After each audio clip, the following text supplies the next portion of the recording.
सर्वांनी फक्त स्वतःचा विकास केला. अरे तुमचा आणि त्या कामाचा काय संबंध तरी होता का? फक्त सर्वांची साथ आणि स्वतःचा विकास. मी महापौर मॅडमला या व्हिडिओ माध्यमातून चालू करतो. मॅडम तुम्ही वेळ आणि ठिकाण ठरवा.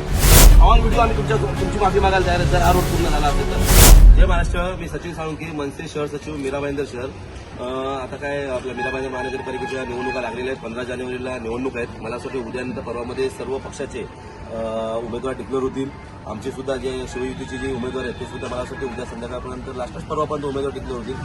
व्हिडिओ करायचं कारण असं होतं आजचं की या प्रभाग क्रमांक 14 हा प्रभाग क्रमांक 14 मीरा भाईंदरमधला असा प्रभाग होता ज्या प्रभागाला जी काही पदं असतात मीरा भाईंदर महानगरपालिकेची ती सर्व पदे या प्रभागाला लाभलेली होती. महापौर पद असेल, स्थायी समिती सभापती पद असेल, महिला बालकल्याण समिती पद असेल, 4 नगरसेवक असतील, कॉपचे नगरसेवक असतील, जी नको ती पदं आमच्या प्रभागाला लाभली. पण प्रभागाचा विकास काय झालेला नव्हता. ही प्रभागाचा विकास आम्ही दर गेली 3-4 वर्ष आम्ही ओरडून सांगत होतो की या लोकांनी फक्त स्वतःच्या कमिशनसाठी, फक्त स्वतःच्या फायद्यासाठी आणि स्वतःचा विकास व्हावा यांची जी काय टॅगलाईन असते सर्वांचा विकास आणि सर्वांची साथ, फक्त सर्वांची साथ आणि स्वतःचा विकास ही यांची टॅगलाईन ही पुरेपुरेचा वापर केला. आणि या बीजेपीच्या 4ही नगरसेवकांनी जे कोणी असतील यांचे पद महापौर असतील, त्यांचे स्थायी समिती सभापती, या सर्वांनी फक्त स्वतःचा विकास केला. आम्ही गेली 4 वर्ष सांगत होतो. विषय असा झाला की काल परवापासून यांचे महापौर मॅडम असतील किंवा यांचे जे कोणी पदाधिकारी आहेत ते प्रत्येक घराघरामध्ये जाऊन असं काहीतरी पॅम्पलेट देत आहेत आणि त्या पॅम्पलेटमध्ये कामं दाखवतात. या सर्वात मोठी गोष्ट अशी की यांनी पहिलंच काम असं दिलंय की प्रभाग क्रमांक 14 मध्ये स्थानिक नगरसेवक नगरसेविका यांच्या माध्यमातून झालेली विकास कामे 2017 ते 2022 मध्ये MMRDAच्या माध्यमातून जी काही सीसी रोड तयार झाला ही यांच्या माध्यमातून झाली असं यांनी याच्यामध्ये सांगितलेलं आहे. अरे तुमचा आणि त्या कामाचा काय संबंध तरी होता का?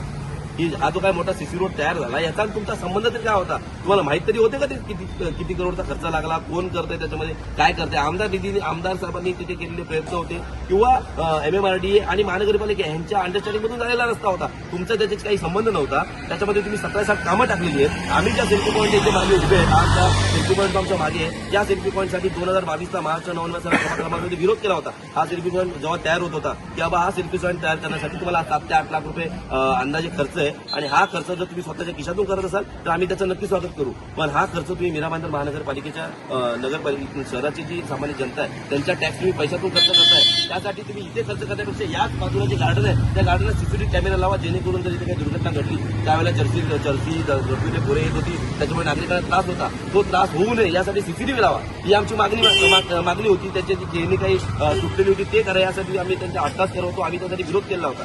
तेव्हा नोव्हेंबरमध्ये आम्ही केला विरोध. या लोकांनी ते तेव्हा काम थांबवलं आणि नंतर मार्च एप्रिलमध्ये यांनी सेल्फी पॉईंट लावला. या सेल्फी पॉईंटच्या आता जे सध्याची अवस्था बघा, चपला दारूच्या बाटल्या पडलेल्या आहेत. या जो तुम्ही सेल्फी पॉईंट हा केला या नगरपालिकेच्या पैशातून केला, नागरिकांच्या पैशातून केला, मग त्याची जबाबदारी घ्यायची जबाबदारी कोणाची? बाबा इकडे काही दुर्घटना होते का, इथे कोणी काही करते का हे बघण्यासाठी कोणी पुढे आलं नव्हतं. त्यावेळेला या लोकांनी टाकलेलं आहे की याच्यामध्ये खूप कामं लावली आहेत. 17-8 कामं टाकलेली आहेत. म्हणजे महाराष्ट्र वनमंचाचे पदाधिकारी सुनील कांबळे यांनी जाचकूरवाडीचा रस्ता बनवला त्यांच्या लेटरहेडवरती. ती सुद्धा कामं त्यांनी लावली त्याच्यामध्ये की आम्ही केली म्हणून. त्याच्यानंतर त्यांनी एक काम असं सांगितलं आहे की 100 पाडा येथे रस्ता कलवट आणि नाल्याचे बांधकाम. मी महापौर मॅडमला चॅलेंज करतो या व्हिडिओच्या माध्यमातून. महापौर मॅडमनी वाटलेत नाही कागदपत्र, त्यांनी कामं तर वाचली नसतील कारण त्यांचा कोणतरी जो कोण PA असेल त्यांनी पटापट टाकून दिली. मी महापौर मॅडमला या व्हिडिओच्या माध्यमातून चालू करतो. मॅडम तुम्ही वेळ आणि ठिकाण ठरवा, वेळ आणि दिवस ठरवा. आम्ही तुमच्याबरोबर येतो आणि 100 पाड्यात तुम्हाला आम्हाला जो काही रस्ता कलवट तुम्ही सांगितलं ना बांधलेला आहे म्हणून, चला दाखवा, आम्हाला पण समजू दे. ऑन व्हिडिओ आम्ही तुमची माफी मागायला तयार आहे जर हा रोड पूर्ण झाला असेल तर. अहो ते अर्धवट सोडलेलं काम आहे ते. त्या नागरिकांना तिकडच्या बिचारा आदिवासी बंधूंना त्या गोष्टीचा त्रास होतोय. त्या अर्धवट सोडलेल्या कामाचं श्रेय तुम्ही घेताय. एवढी हिंमत असेल तुमच्याकडे कामं टाकली ना तुम्ही, लोकांच्या घरी पोहोचवलं ना. चला आम्ही तुम्हाला या व्हिडिओच्या माध्यमातून तुम्हाला चॅलेंज करतो की तुम्ही वेळ आणि ठिकाण तुम्ही सांगा आम्हाला कधी यायचंय म्हणून. आपण त्या दिवशी तिथे जाऊ आणि तुम्ही आम्हाला हे काम पूर्ण झालेलं दाखवा. अशी 17-60 अपूर्ण झालेली कामं तुम्ही या व्हिडिओ याच्या माध्यमातून तुम्ही लोकांना फसवायची कामं करताय. जी गेली 5 वर्ष तुम्ही जी कामं केली 2022 मला असं वाटतं तुमचा कार्यकाळ संपला या 4 नगरसेवकांचा. 2022 ते 2025 ही 3 वर्षे नगरसेवक कुठे होते? 2017 ते 2022 तुम्ही कुठे दिसलेच नाहीत. फक्त तुम्ही तुमच्या मर्जीनुसार तुमचा कॉन्ट्रॅक्टर डिसाईड करून जे काही निधी येतो तो कुठे वापरायचा, कसा वापरायचा, गटाराच्या वरती स्लॅबच्या वरती स्लॅब टाकायचा, फुटपट्टीची कामं करायची, अर्धवट कामं सोडायची, ही कामं तुम्ही गेल्या 5 वर्षात केली. आणि त्याच्यानंतर 2022 नंतर तुम्ही जे गायब झालात ते आता 2025 मध्ये तुम्हाला जाग आली की बाबा आता इलेक्शन येते आपल्याला उभं राहायचं. त्याच्यामुळे तुम्ही आता लोकांच्या घरी पत्रकं वाटताय. ही ह्याच्यात टाकलेली कामं ही अक्षरशः खोटी आहेत, अर्धवट केलेली कामं आहेत. जर त्यांना वाटत असेल की आम्ही खोटं बोलतोय तर चला जागेवरती आम्ही तुम्हाला तुमची कामं दाखवतो. या गोष्टीसाठी तयार असाल तर तुम्ही आम्हाला सांगा, आम्ही तुमच्याबरोबर येतो. महाराष्ट्र नवनच येतो तुमच्याबरोबर येईल आणि तुम्हाला तुमची कामं दाखवेल तुम्ही काय कामं केली. आणि ज्या सीसी रोडचं तुम्ही श्रेय घेण्याचा प्रयत्न करताय तर मला असं वाटतं थोडंसं जरा डोका असेल तर वापरा. या सीसी रोडमध्ये तुमचा कुठेही संबंध नव्हता. आणि BSUP मध्ये भ्रष्टाचार करणारे कोण होते? बीएसपी मध्ये भ्रष्टाचार करणारे आमचे करण हरिजन यांनी या गोष्टीचा कायम पाठपुरावा केला की बाबा या बीएसपी मध्ये भ्रष्टाचार होता. आता तुमचेच नगरसेवकांमध्ये बीएसपी मध्ये भ्रष्टाचारमध्ये अडकले, त्यांचे हात मागलेले आहेत, त्यांच्यावरती कारवाई काय केली तुम्ही? या बीएसपी मध्ये मला मीराबंद प्रभाग क्रमांक 14च्या नागरिकांना कळकळीची विनंती आहे की हा व्हिडिओ करण्याचं कारण एकच आहे की हे भ्रष्ट जे नगरसेवक होते ज्यांनी बीएसपी मध्ये घरं लाटले, ज्यांच्यामध्ये मला तर वाटते शिवसेनेचे राममोहन शर्माजी असतील, ज्यांनी तर या मीरादेवी यादव यांच्यावरती आरोप केले ते घोटाळ्याचे आणि त्यांचे चौकशी सुद्धा आदेश दिले. पुढे काय झालं? हेच नगरसेवक परवापासून मला असं वाटतं उद्यानंतर परवाची तिकीट डिक्लेअर होतील. 1 जानेवारीपासून तुमच्या दारावरती तिकीट मतं मागण्यासाठी वापस भीक मागण्यासाठी तुमच्या दारावरती येतील. तेव्हा त्यांना फक्त एवढेच प्रश्न विचारा, 2017 ते 2022 तुम्ही केलेली कामं, तुम्ही दिलेली आश्वासनं, हे सांगतात आम्हाला विकास करायचा आहे म्हणून. यांच्या टॅगलाईन बघा काय दिसतोय फरक, ज्योत्स्नाताई परत.